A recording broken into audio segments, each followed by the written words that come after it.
नहीं चला कि हमारा रुख किस तरफ है। हमें अभी तक ये मालूम नहीं हुआ कि हम किस तरफ जा रहे हैं, हमें किसको रहनुमा मानना चाहिए, किसको रहबर मानना चाहिए।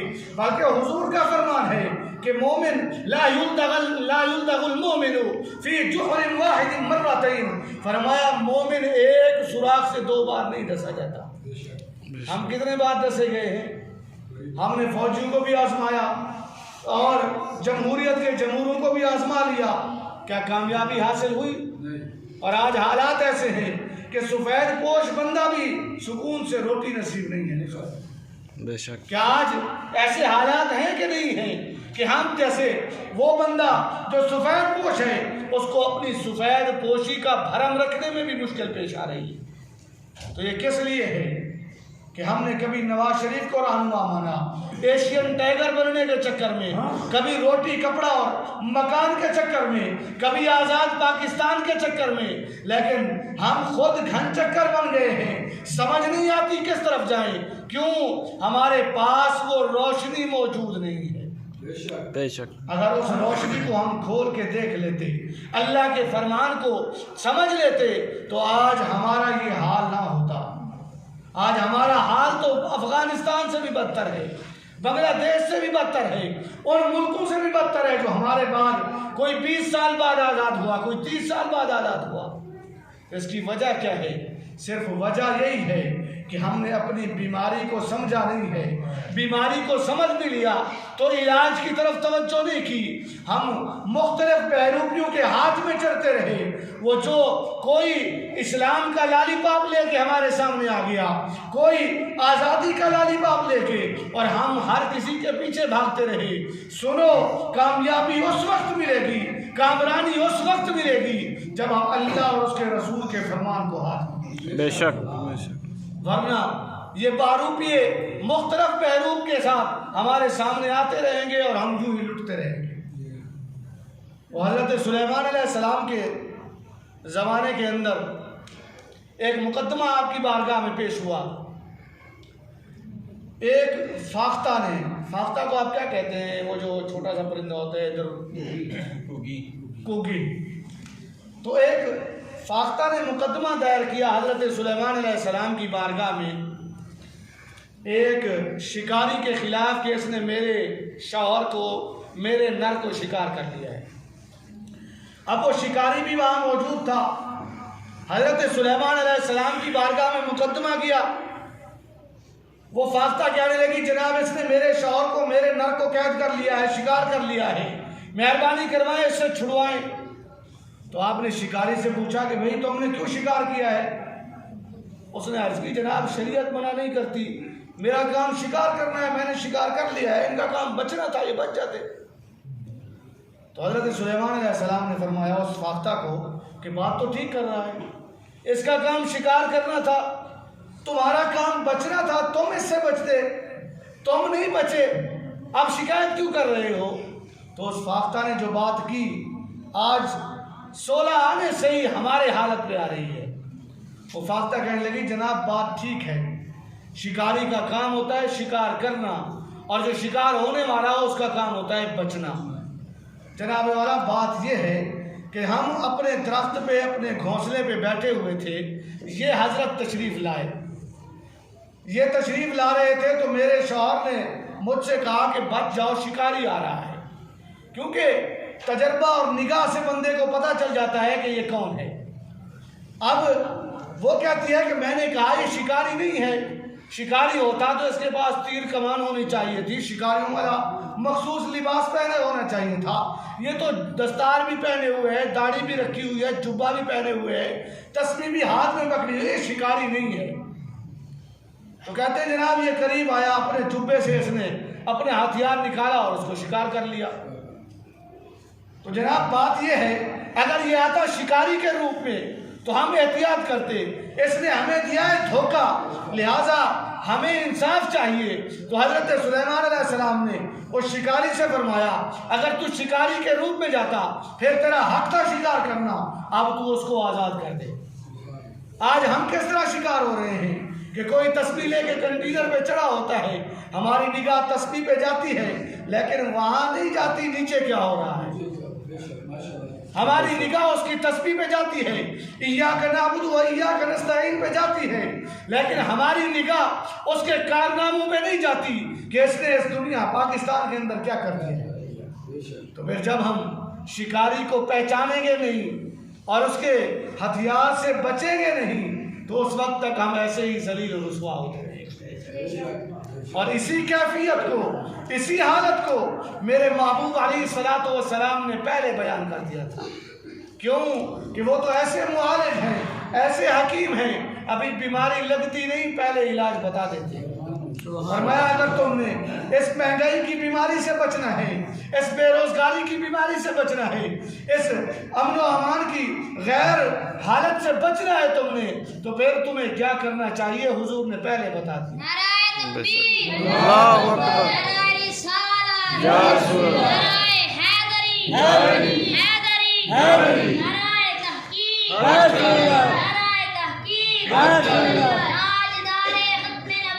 जिंदाबाद जिंदाबाद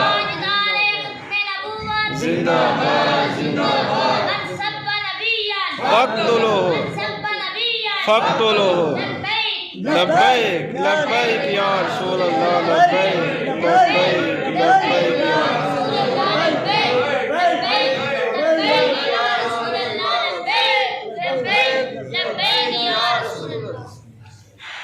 तो हमें उस बीमारी से भी बचना है, बीमारी को पहचानना भी है।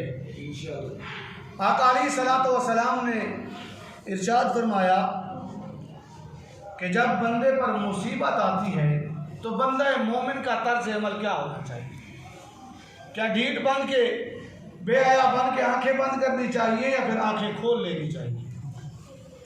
आका अलैहिस्सलातु वस्सलाम ने फरमाया कि इन्नल मोमिना इदा असाबहु सकम, फरमाया जब मोमिन को तकलीफ पहुंचे, मोमिन बीमार हो जाए, क्या हो जाए?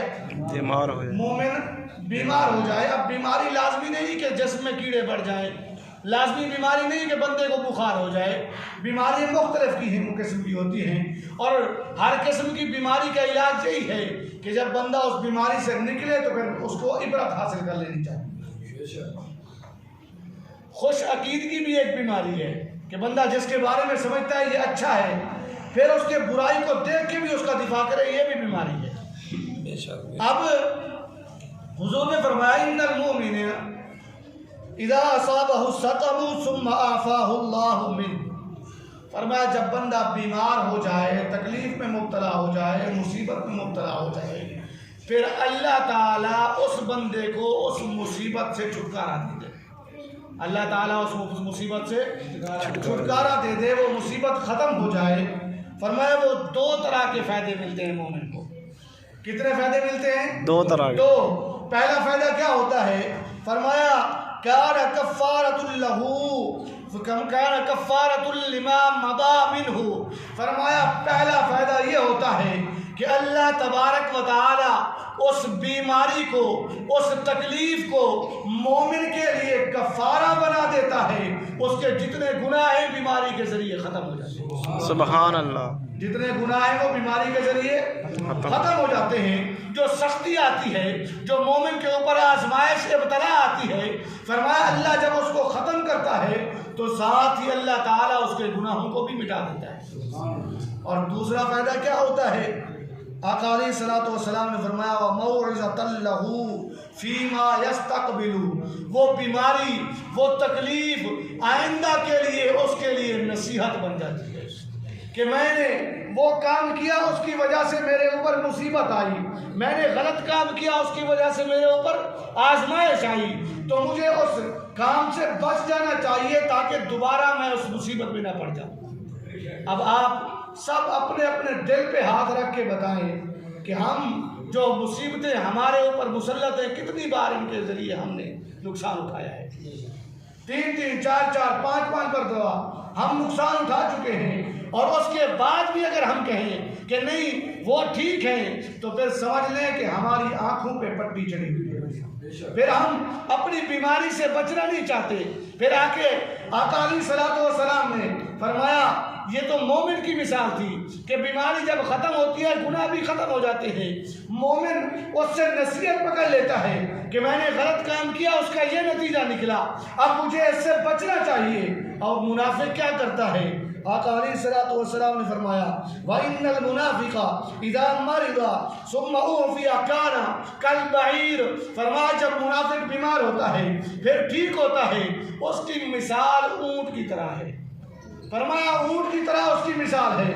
वो नहीं जानता कि उसके मालिक ने उसको बांधा क्यों था, अब छोड़ा क्यों है। फरमाया वो नसीहत हासिल नहीं करना चाहता, उसको पता नहीं होता कि मुझे ये सजा बांधे जाने की क्यों मिली थी, फिर मुझे छोड़ा क्यों गया। तो आज हम सब ईमान का दावा करते हैं, अल्हम्दुलिल्लाह हम सब मुसलमान मोमिन होने का दावा करते हैं। तो फिर बताओ हमें जब ये बीमारी लगी तो हमने कितनी बार कोशिश की इससे बचने की। जब हम इन बीमारियों में मुब्तला हुए तो आज तक हमने बचने की कोशिश नहीं की। जब बचने की कोशिश नहीं करेंगे तो फिर यही हाल होगा, बीमारी बढ़ती ही चली जाएगी। और कितनी बढ़ चुकी है। अगर अब भी हम आंखें न खोलें, अब भी हम अपने आप को होश में ना लाएं, तो फिर कब लाएंगे। अब मैं एक बात पूछता हूं आपसे, अगर मेरे ऊपर चोरी का केस हो, मैं जेल में भी जा चुका हूं, और फिर जमानत पे रिहा हो के बाहर आ जाऊं, या कत्ल का केस हो मेरे ऊपर, जमानत पे रिहा हो जाऊं, तो क्या ख्याल है आप मुझे यहाँ बैठने देंगे? जरा ऊंची आवाज में नहीं।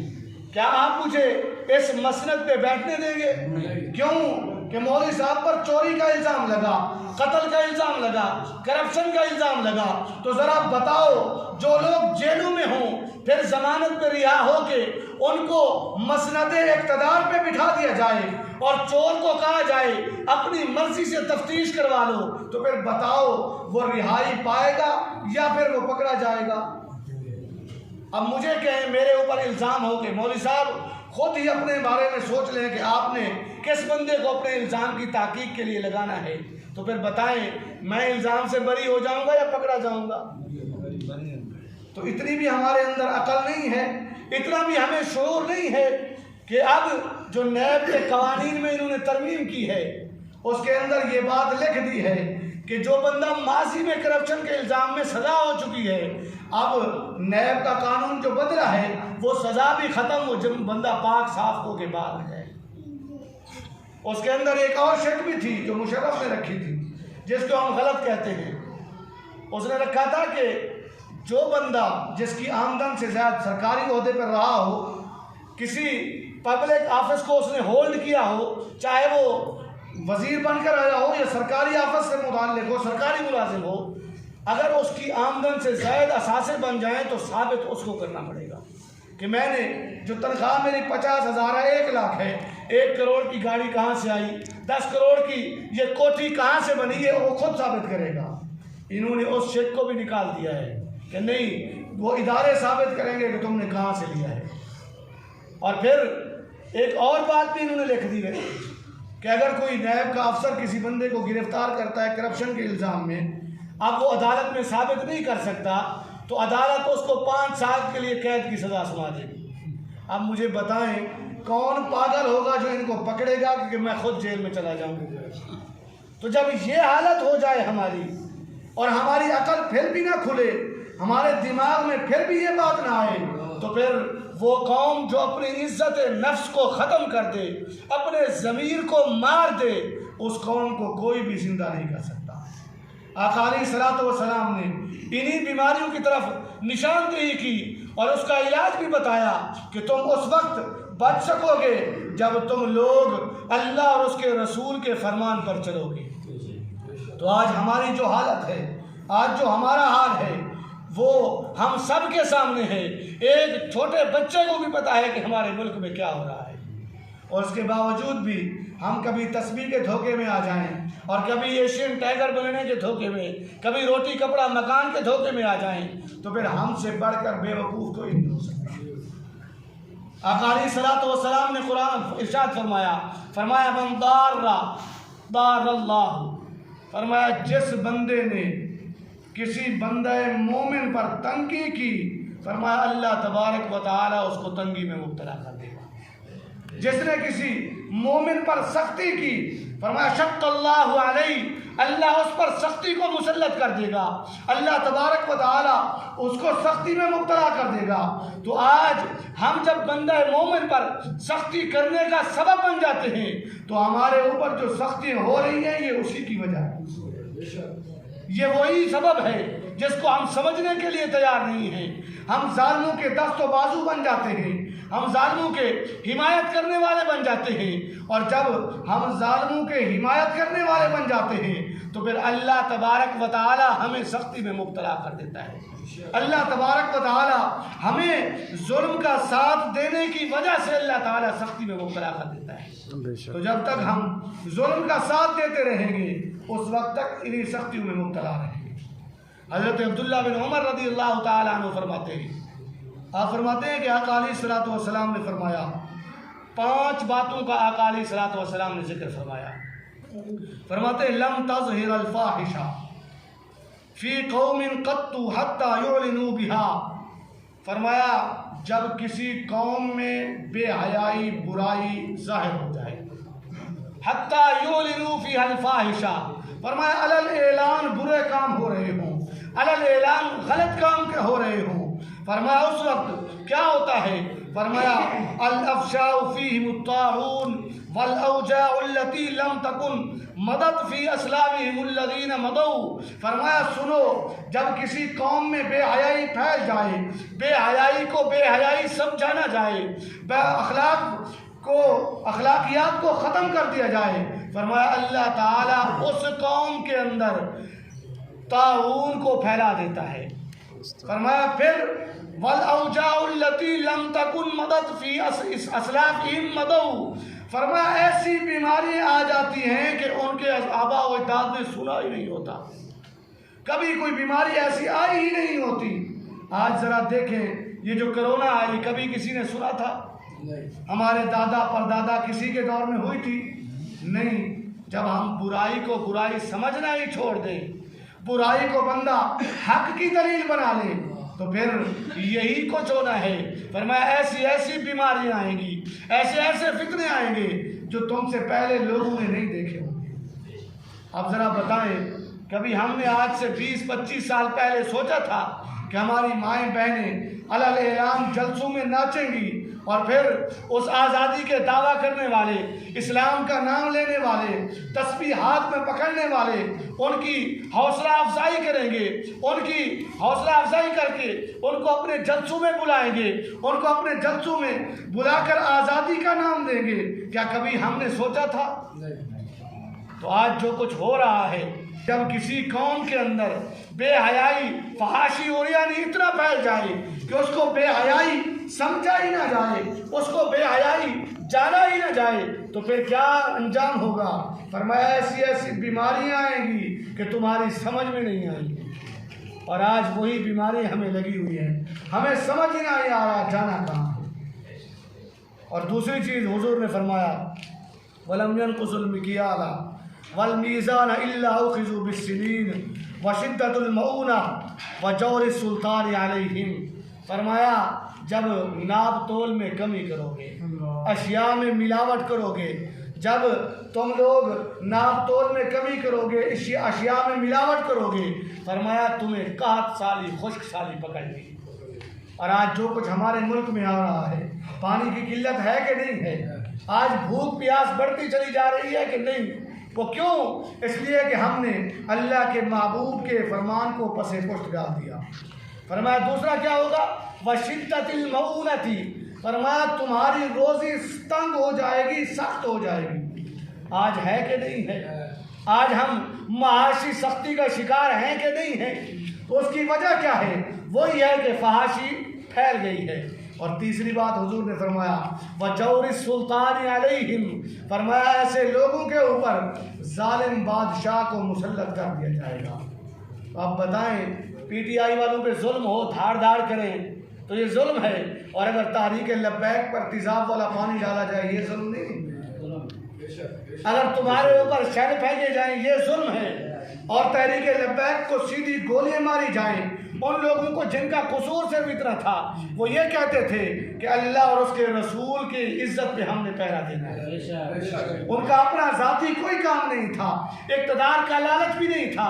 अगर उन पे जुल्म किया जाए, वो तुम कहते हो दहशतगर्द थे, अगर आज तुम असला लेके आ जाओ, लोगों को गोली मार दो, तुम कहो मजलूम है, तो इससे बढ़ के जुल्म और क्या होगा।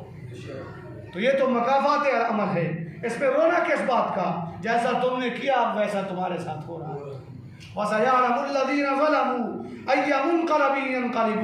अल्लाह ताला ने फरमाया अनकरीब जालिम देख लेंगे जो कुछ किया वही सामने आएगा, जान लेंगे। और आज वो जान ले रहे हैं। तो इसीलिए मुसलमान का काम क्या है कि सामने होते हुए को देख कर इबरत हासिल करना। जब बदर वालों को सजा मिली, अल्लाह ने फरमाया इन्न फी ज़ालिका लइब्रतन लिउलिल अबसार, इसके अंदर उन लोगों के लिए इबरत है जो आंखें रखते हैं। हम आंखें भी रखें और इबरत भी ना हासिल करें तो फिर हमसे बढ़ के अंधा कोई नहीं है। अल्लाह ताला हम सबको बसारत और बसीरत अता फरमाए। अल्लाह ताला हम सबको सही फैसले करने की तौफीक अता फरमाए। अल्लाह ताला हमारे हुक्मरानों को भी हया और उम्मत का दर्द नसीब फरमाए। वमा अलैना इल्लल बलाग।